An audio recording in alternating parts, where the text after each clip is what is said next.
भाइयों, आप सभी को नमस्कार, जय श्री राम, प्रणाम। भाइयों, कल 8 अक्टूबर को प्रधानमंत्री श्री नरेंद्र मोदी जी ने इंडिया मोबाइल कांग्रेस में एक बहुत आवश्यक बात कही।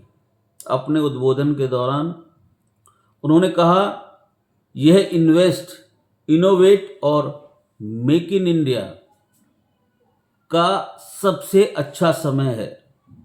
उन्होंने मेड इन इंडिया, जैसे 4G स्टैक की बात की, 2G से 5G तक के सफ़र की बात की।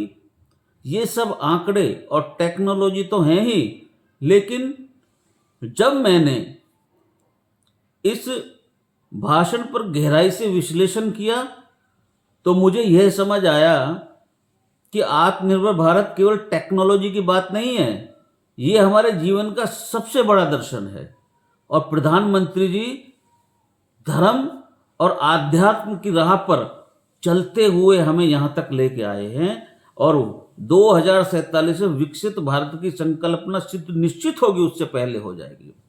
आज मैं आपको बताऊं थोड़ा सा कि मेक इन इंडिया की सफलता के पीछे भगवान श्री राम और श्रीमद् भगवद गीता का कौन सा विज्ञान है। मोदी जी ने कहा, लोग पहले मेक इन इंडिया का मजाक उड़ाते थे।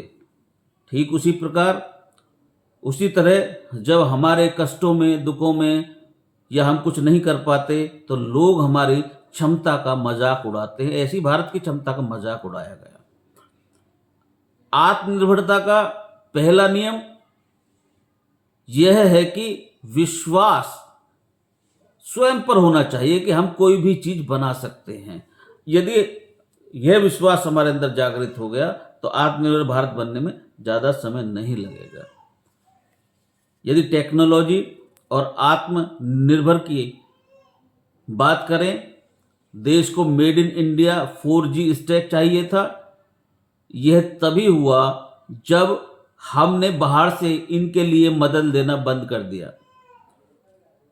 हमने अपनी 10 इंद्रियों, मैं आपको अब आध्यात्म से जोड़ रहा हूं, जब हमने अपनी 10 इंद्रियों यानी अपने संसाधनों पर भरोसा किया।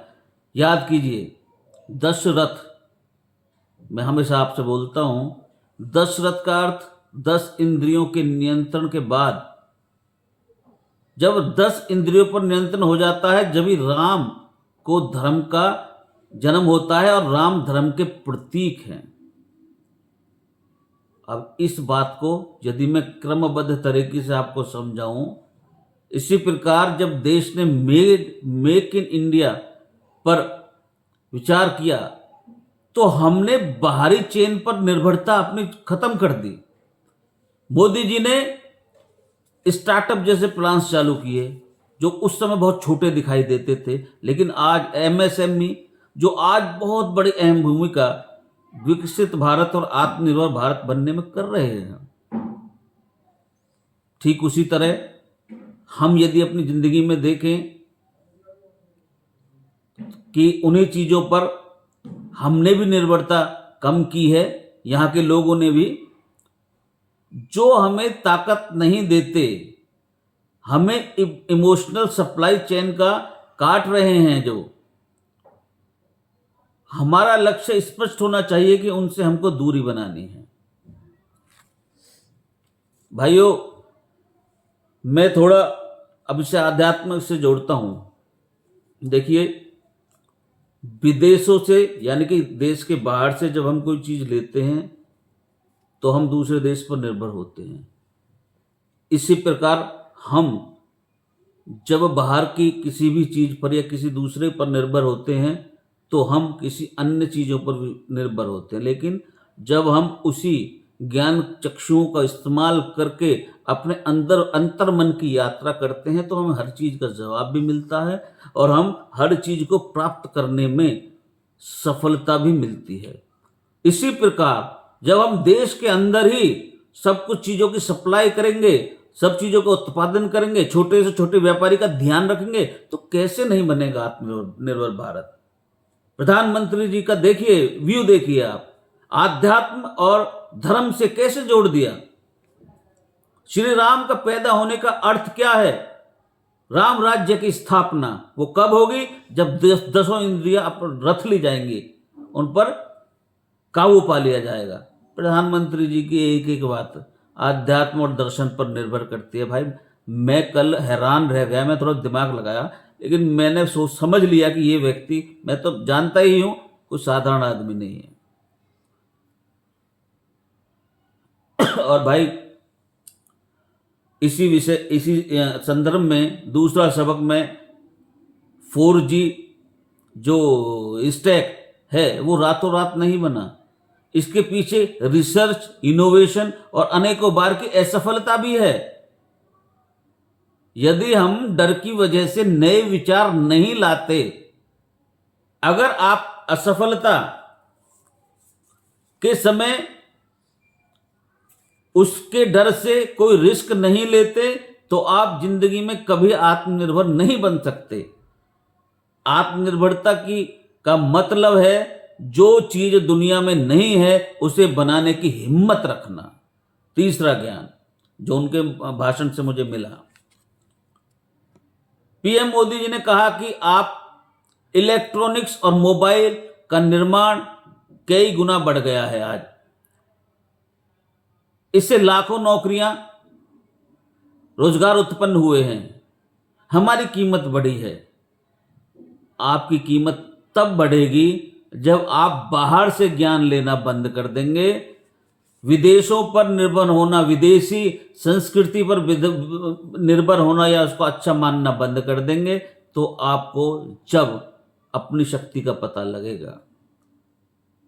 अपने विचार बनाइए, अपना मूल्य बनाओ। भाइयों, मोदी जी के भाषण से एक बात सीखने को मिलती है कि आपका दिमाग ही आपका सबसे बड़ा कारखाना है। उससे बड़ा कोई दुनिया में दूसरी चीज नहीं है। वहां नकल नहीं है, वहां किसी प्रकार की, वहां अपने खुद के विचार हैं। इसलिए अब हमें किसी भी चीज की, किसी के पीछे नहीं भागना, अब हमें खुद निर्माण शुरू करना है। यह किसी और की कहानी नहीं, बल्कि अपनी, हमारी कहानी है।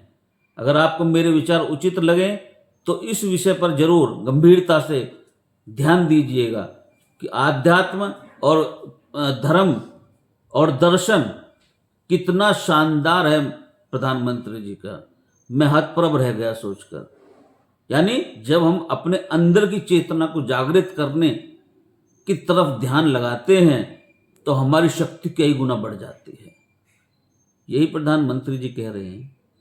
जो कुछ करना है अपने भारत के देश की बाउंड्री के अंदर करना है, तो कैसे मजबूत नहीं बनेंगे हम? अंतर्मन की चेतना है। निश्चित तौर पर आध्यात्म से समझ लीजिए, धर्म से समझ लीजिए, राम जी के माध्यम से समझ लीजिए, आध्यात्मिक तरीके से समझ लीजिए, योग के माध्यम से, किसी भी तरीके से समझ लीजिए। जब तक अंतर्मन की यात्रा नहीं होगी, अपने आंतरिक शक्ति को हम नहीं पहचानेंगे, जब तक किसी भी तरीके से आत्मनिर्भर नहीं बन सकते। और रिस्क लेने में कभी मत डरिए। क्या होगा? असफलता मिलेगी। जब मैंने शुरू किया था बोलना, बड़ा मजाक उड़ाया गया, बहुत कुछ क्या क्या नहीं हुआ, लेकिन आज मुझे इस बात पे कोई गिलानी नहीं, क्योंकि लोगों ने मुझे प्रेम दिया, लोगों ने पसंद किया, और आज वही आत्मविश्वास, उनका प्यार ही मेरे अंदर से बोलता है। यही तो हमें आत्मनिर्भर बनाता है। आप क्वालिटी दीजिए, विदेशों से अच्छी क्वालिटी दीजिए। क्यों ले हम विदेशों का सामान? हमारे देश में क्या किसी सबसे बड़ा बाजार है भारत, सबसे बड़ा बाजार, इस दुनिया का सबसे बड़ा बाजार है भारत के अंदर। तो आप सबने मुझे सुना, बहुत बहुत धन्यवाद। जय जय श्री राम। और भैया जय मोदी जी की।